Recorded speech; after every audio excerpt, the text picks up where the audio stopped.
Broads Media. Yo, what's going on, everybody? Happy Mother's Day to your mothers out there, to your wives out there, to any mother in your family, to the single dads that do it, to the single moms that do it. It's not easy, so God bless everybody out there, and I hope you guys enjoyed the time with your family. And happy Mother's Day. Now, if you're new here, thank you all so much for being here. Hit that thumbs up button and subscribe. Thank you all so much. And you can also join the Broads Media membership here for $4.99 a month and have access to Coffee with Broads live streams every Monday and Thursday morning at 11 a.m. right here on YouTube. And you get access to our Discord. The link is down below in the description. Thank you all so much and enjoy the show. I never thought in a billion years I'd watch Zack Wheeler go 4 innings, walk 3, and allow 6 earned runs to a 10-win Miami Marlins squad. It's almost as if Mother's Day is cursed in this city in regards to getting good production out of our sports teams. What a world. They lose in extras on Sunday afternoon. What a shame. I'm not actually angry at them by any means, by the way. That was definitely harsh. At least it felt that way for me, so I apologize. Look, they're 28-13, and they're one of the best teams in baseball. I watched on Friday them put up 8 while Ranger Suarez throws 7 scoreless. The dude's a monster. What? He doesn't know what a loss is? What? His ERA is 1.50? The dude is Cy Young right now. That's what he is. It's not even a discussion. Currently, as we stand here today, Ranger Suarez, Cy Young. He is that dominant. He's that amazing. It's actually insane. But I also watched Nick Castellanos come alive. I watched whether it's Bryson Stott clearing the bases with a triple, whether it's Edmundo Sosa with the triple. My point is, Pache, the bottom of your lineup was tearing the cover off the ball, and this team was playing extremely well because there were a billion contributors. You lose Trey Turner, and here's JT Realmuto, who's popping a 455 batting average into that 2-hole after losing Trey Turner, who I didn't know if you can make up for that 345 batting average, but we got 455 in return. It doesn't even make sense. You know, Kyle Schwarber has a bit of a back issue, so he misses a game. Whit Merrifield steps in. He hits a double until he's eventually knocked in for the Phils to score a run. Whoever it is right now, they're stepping up. And it's unfortunate that we can't bat 1,000 in that area. We're consistently doing maybe 9 out of 10 times we need someone there. But once in a while, it's that 1 out of 10, and it was Cody Clemens with bases loaded in extra innings against Miami. They did fight back, though. I'll give them the credit and the respect that they deserve. Whether it was Nick Castellanos and it was Edmundo Sosa and a triple and the bullpen. The biggest disappointment, I guess, is more with Rob Thompson. I saw the criticism, and it is fair. You did run through a lot of arms, and you're playing the New York Mets, a couple of them away, a couple of them at home. So I want to see you crush them. I don't want this to be the series that they somehow don't perform well, and then you have to convince yourself that they were playing so well prior, and that type of stuff happens, sort of like the Colorado Rockies doing what they did to the Texas Rangers over the weekend. Sometimes it just happens, but not to this team. Okay, if it's any other team, not this team, not the Mets, not the Braves, and even the Nationals are flirting around 500, which is a lot better than I would have anticipated. Quite frankly, I don't really care about a lot of teams' records outside of the Phillies this early in the season. That's my main focus. Control the controllables. And I'm actually a little disappointed because I did a shift Sunday morning on Mother's Day, which was earlier today. I just fell asleep after that at around 7 a.m., slept till about noon. See, my body clock's out of whack, though. I'm out of touch with reality is my point. But I took a lot of calls. And remember, they didn't even lose this final game against the Marlins at this point. When we were talking, it was after the second game, so they were 2-0 on the weekend with the chance to sweep with their ace. So everyone should, in theory, be feeling really good about their baseball team, who was 28-12 at the time. Nervous energy, afraid they're going to cool down. They're getting hot at the wrong time, but the Braves and Dodgers are still good too. And I was actually getting irritated. In what world? In what world is that your takeaway from this team right now? If you can't enjoy this, then what are you doing? What are you doing? There's always going to be good teams. When you have a spectacular team in a respected season, no matter what the sport is, there's going to be good teams out there too. It's never going to happen where you're the only good team and everyone else just blows. That's why winning a championship is rewarding, because you go toe-to-toe with the best. The Rangers didn't want to see the Phillies last season because they knew that they were a firepower compared to the Arizona Diamondbacks, that is. So they were not running away, but they were rooting for the lesser team to win in that NLCS for a reason. Nobody wanted to see the Phils, and I thought they had what it took to beat the Texas Rangers, but the Texas Rangers are a really good team. I don't care if the Braves are good. We have to beat good teams if we want to eventually win our championship and get the Commissioner's Trophy. Hang it over Kyle Schwarber's head when he's shotgunning 6 Miller Lights in 2 minutes on top of a bus down Philadelphia, all throughout the streets. Broad Street. I don't know why I described that so awkwardly. But anyway, could you have, if you were Rob Thompson, Spencer Turnbull go longer? Just a question. Because the way it went was Kerkering, Spencer Turnbull, Jose Alvarado, Matt Strahm, Jeff Hoffman, and Soto. Very unfortunate to Gregory Soto, but let's be honest, nobody felt good when he was there, right? Everyone thought, all right, this is probably going to end ugly, even if it was unlucky and it was bizarre. But at the end of the day, offense, we got to score a run there. You have to. You got to punch them. Put the pressure on them. The Marlins stink. Put the pressure on. You got more Phillies fans there than anything else. I guess the music playing. I saw a lot of criticism on social about some of the music that was blaring through the game. I'm with you. I think at one point I was like, I'm over it.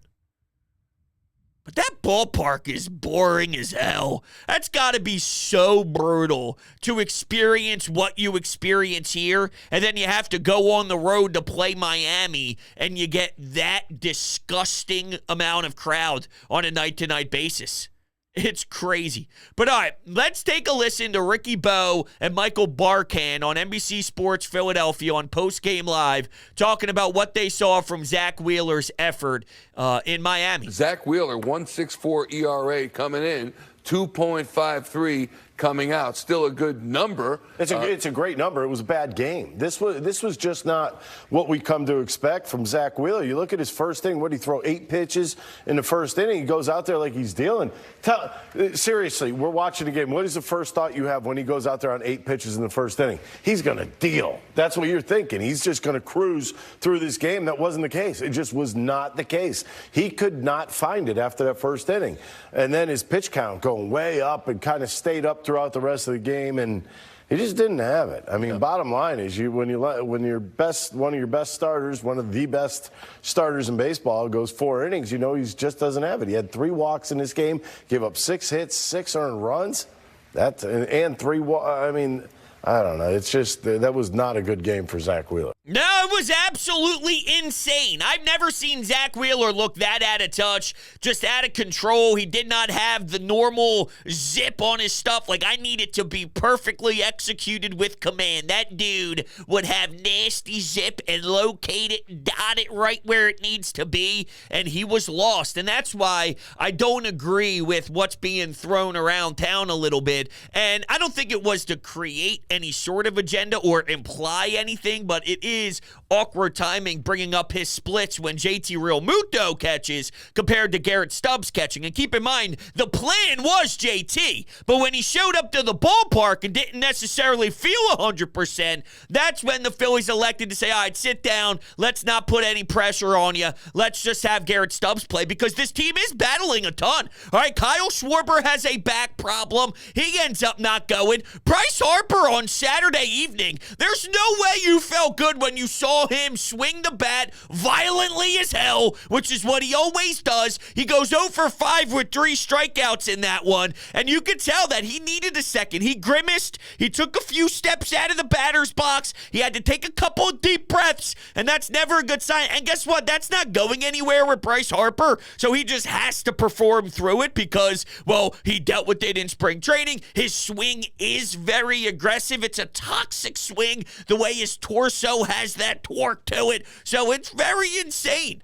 It's a team right now that maybe can survive without a Trey Turner. But if we talk JT Realmuto, and this is no panic mode by any means, but I'm just saying, it seems like there's some things popping up here and there. And when it's Trey Turner for 6 weeks, which is a damn long time, way longer than I thought it would be initially, I don't know how long you can survive if it's Schwarber, Harper, JT, all of them. As much as we're excited that Pache gets a few hits or Rojas does something very positive, and you could just look at so many different weapons on your team delivering. Whit Merrifield, as I alluded to earlier, getting a double, which comes around to score. And leading off, too, you don't have Kyle. Can Whit Merrifield lead off? Veteran bat, been around Saturday. He steps in there and does a nice job.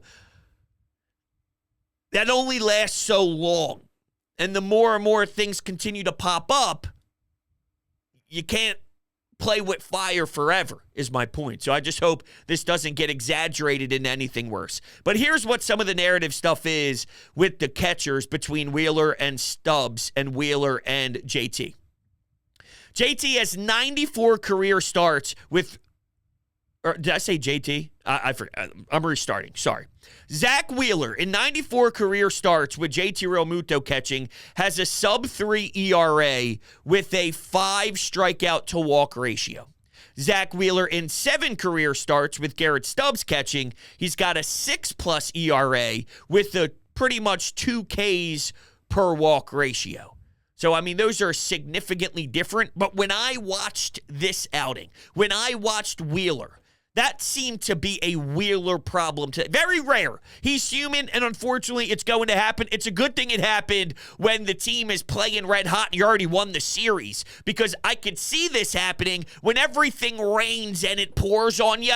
That's saying if you were losing 3 straight games and you think Zack Wheeler could take the ball with a chance to stop the bleeding, that's the role of an ace sometimes. You're struggling, okay? The struggle bus is real and you're falling free falling. Can your top guy pitch a gem, pitch a shutout, go the distance to stop the bleeding and put your team in a good spot to try and grab momentum? And what if this biggest flop that I haven't seen in over a damn year happens throughout that stretch? It's that much more painful. So if you could get this out of the way when your team's winning because Taijuan Walker gives you another 6 innings. Big fan of Taijuan now. 6 innings pitched, 1 earned run.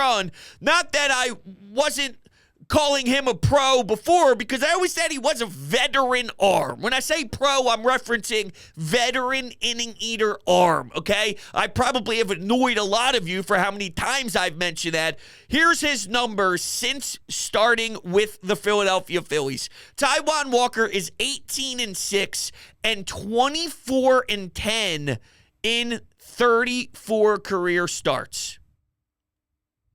So he's 18-6 for his personal record, and the team is 24-10 when he has started 34 games with the Phillies. Say whatever you want. He's not that good, this, that, the other. His team wins games when he pitches.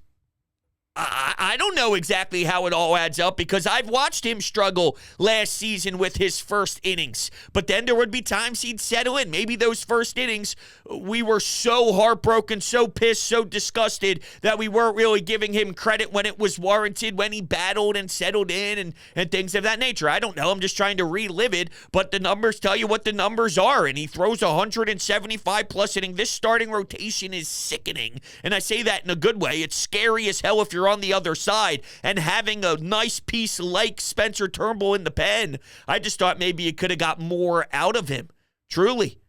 But you know one thing that I haven't even brought up yet? The fact that I'm mentioning a Pache or Bryson Stott. Nick Castellanos is here. Nick Castellanos is back. And I want you all to take a listen to what he had to say after he hit another home run, because one of my biggest issues was it seemed like they threw a lot of information at him and they really wanted to get his chase rate down because, well, he's constantly swinging at crap 6 feet off the plate. And last year, the team went down such a bad spiral in the playoffs due to them chasing too much. So I got no problem with an overall philosophy with Dave Dombrowski, Kevin Long, a lot of these smart baseball minds trying putting together some sort of game plan to see if they could limit that so this year would be different than last year's. And that's cool, but I think everyone's sort of different. Just like when you're coaching, no matter what sport it is, you can't take one overall way of doing it and apply that to every athlete.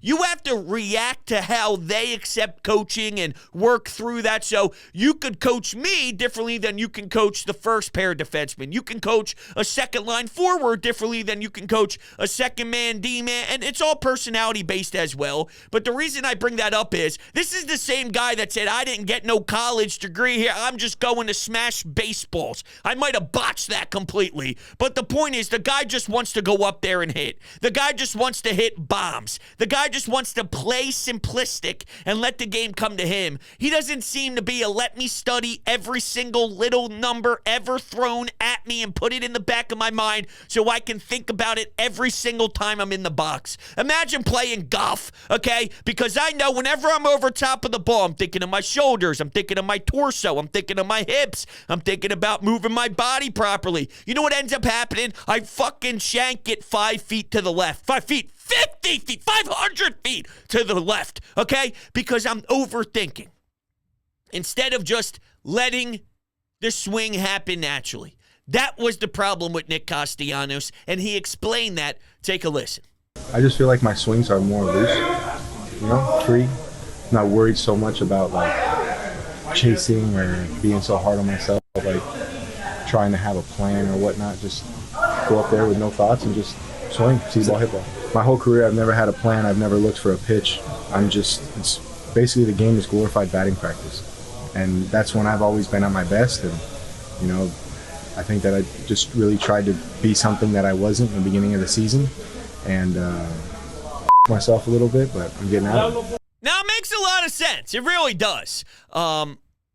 It's perfect. The way that he described it is literally Nick Castellanos to a T. I never looked for a pitch in my life. I mean, that's a little egregious, right? That's a little to the other side, and it works for him. Everybody's got their own style. I just got finished trying to explain that, so if that's the way that he approaches it, so be it. I just need the guy to carry, and it's actually happening at the right time. Similar to what I was saying with Zack Wheeler having an uh-oh at the right time, technically, because they have so much great pitching and they have so many other guys delivering. Well, I guess this is when you need Castellanos. When Bryce has a back tweak and he goes 0 for 5 with 3 Ks, or if Kyle Schwarber is hurt, or if Trey Turner is hurt, or if JT shows up to the ballpark feeling tightness. that's when you need Nick. You need Nick then, and that guy has been awesome. So pretty much this team can do it all. They could play defense. They could throw guys out at second base. Second base was begging people, come to me, baby, come to me. And guys were getting thrown out. JT with a cannon down to second base. Bryson Stott with some beautiful tags. Pache in the outfield gets to the ball nicely. Quick throw into second base. Bang! He gets a gun out as well. So you want to talk about the hitting? You want to talk about the pitching? You want to talk about the everything, the defense? They're great. They're great. And I don't care if any other team is great. I don't care if they played bad team. I don't care. Because you just win series after win series after win series. Let others think we're not good. That's all. Let others think that the Phillies are overrated. You'll see when you get punched in the mouth. That's the acknowledgement. We've all been in fights before, right? Come on, you at least threw hands once in your damn life. Well, if you get clocked in the chin, you do one of those things where you put your tongue on the inside of your mouth and kind of feel it and you wear it. Like, that's the acknowledgement of, he could throw back. Okay.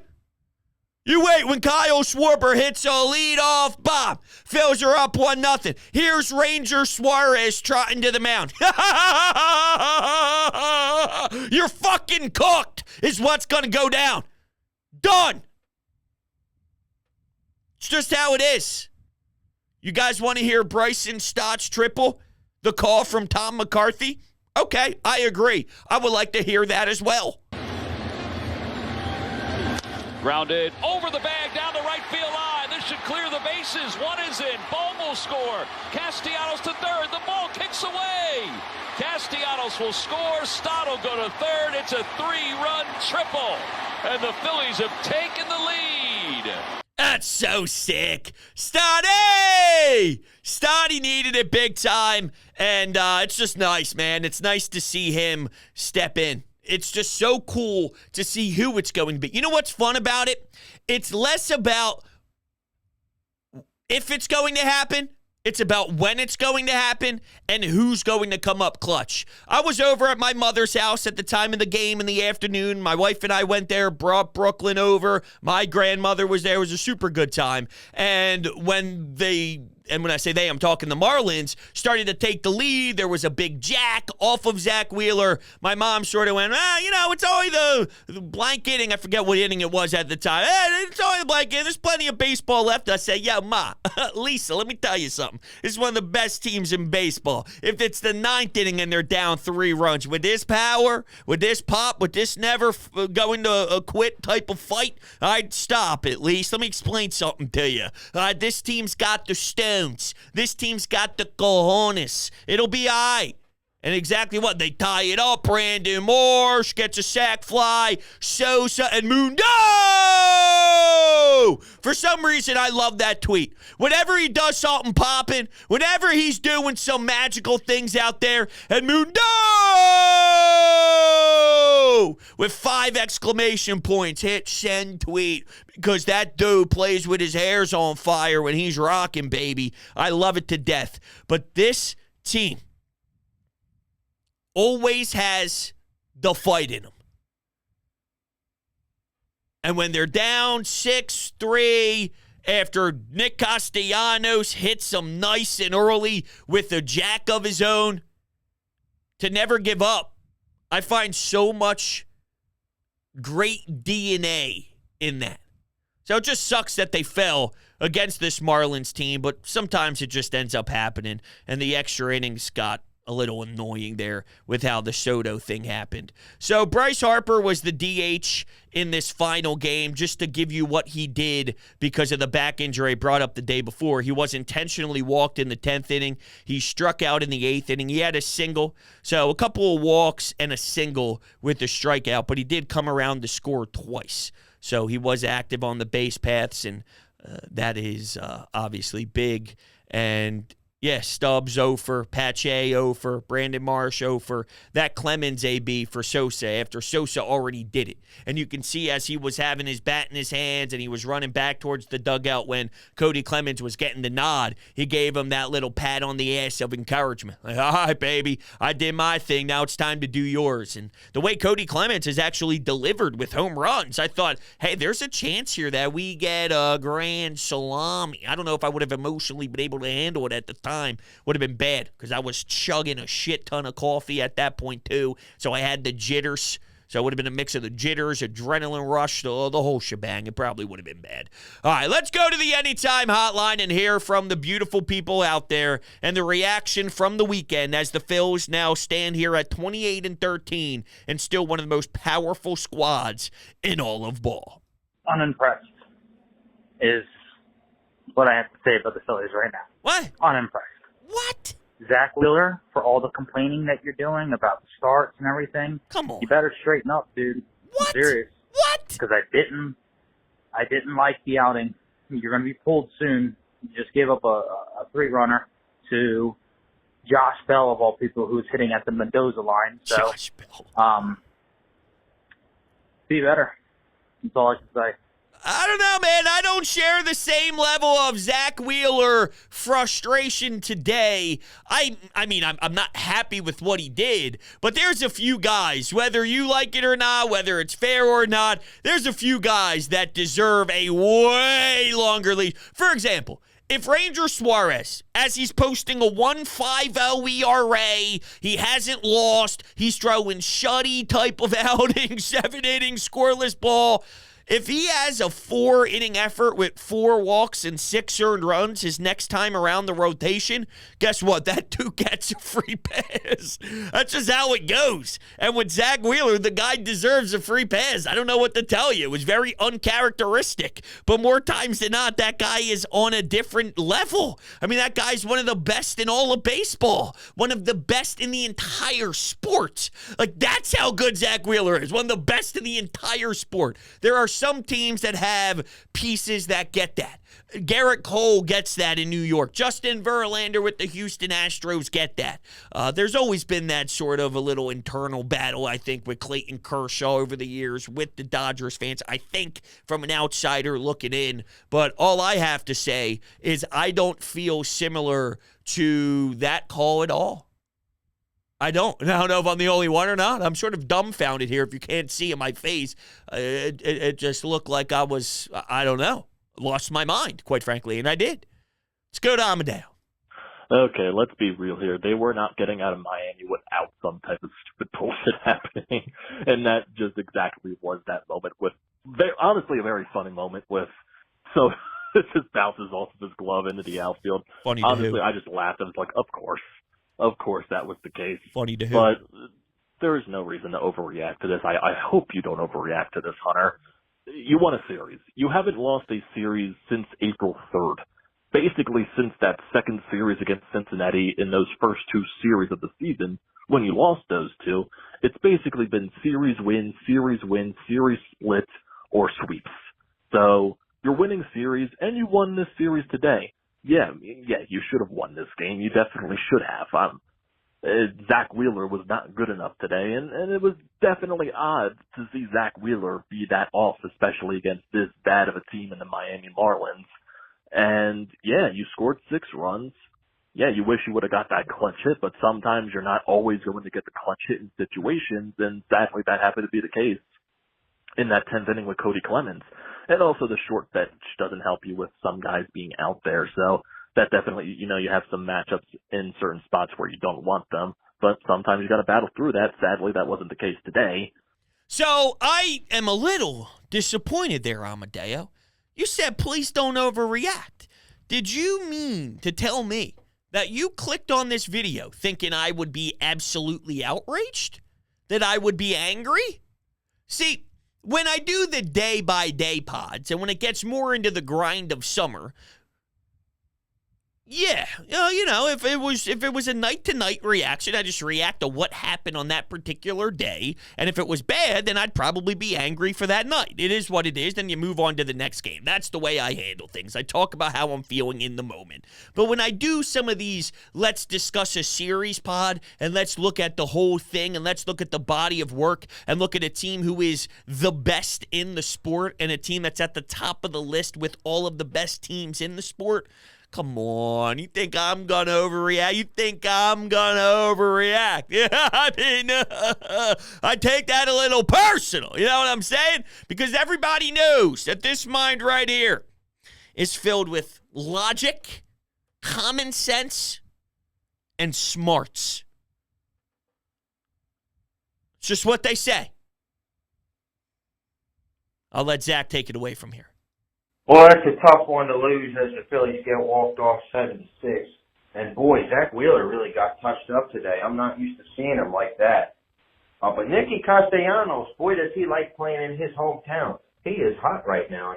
It's nice to see it because, he needs someone to step up with Trey out. Sosa had that big triple, and then Marsh tied it. But unfortunately, you had opportunities in the 10th, and Cody Clemens popped out. Thought Nick just missed on that one. And it's just a tough one to lose. And I can already hear the Braves fans. Oh, the Phillies are frauds. How did you lose to the Marlins? Just shut the fuck up, all right? Because we dominate your bitch asses anyway. So, we'll be back and better than ever. Go Phils. Right, and there's no better way to do it than seeing that stupid-ass New York Mets logo. It's been a little rough lately with Knicks fans coming into the Wells Fargo Center in a postseason matchup to the point where we got to beg Sixers fans to show up, which is kind of a disgrace. But there's no way that when the Phillies are this odd and when the Mets come to town now with their team that's I don't know if you want to say underperforming. It's probably what they sort of expected, which is not a good baseball team. But they better not be there, okay? Hey, I better not see a lot of blue and a lot of orange because it'll make me sick. Now, let me see which series is for. Okay, we're in Queens first. Yes, I knew that, actually, because the road games, the 5-game road trip. Yes, I knew that. So, in Queens and then here. I better see a lot of red in Queens, damn it. We got to pay them back for all the times that I had to watch their stupid asses come down 95 and start being loud in our park. I can't deal with that. So it's our turn to go stick it to them. You hear me? All right. With that, thank you guys all so much. Braves fans are idiots. That we can all agree on. Idiots. I've never seen so many people pay attention to another team like that this early in the year. When it's August and you're coming down the stretch and you got to see, all right, you're 3 games back and what are they doing? Who do they have left on their schedule? Yeah, that's the time you really milk the meat and potatoes out of a schedule and results. May, there's a good portion of the baseball season where it really doesn't matter what others are doing except for yourself. Focus on yourself. There's times where, okay, there's enough games played where we need to start dialing into the math. It ain't math time yet. So you know what that's telling me, though? They're concerned. They're starting to sense the change. They're sensing the turnaround. Okay, they were 14 games better than us in years past. It's not the case anymore. We're beating your asses in the postseason, and now we're coming for the National League East title. And what they're doing, they're watching us closely, and they're not used to watching us closely because, as they know, we've sucked, and we've been putting out Odubel Herrera, Michael Franco, and Cesar Hernandez, and Gabe Kapler, and blah, blah, blah. It's been trash. But now they're starting to feel us. We're sneaking up on them, and they're hearing our toes. That's why they're paying attention to what we're doing and trying to make up all the excuses in the world. And it's kind of comical. But all right, everybody, I love you guys to death. Thank you all so much for hanging out, and I'll catch you all on the next one.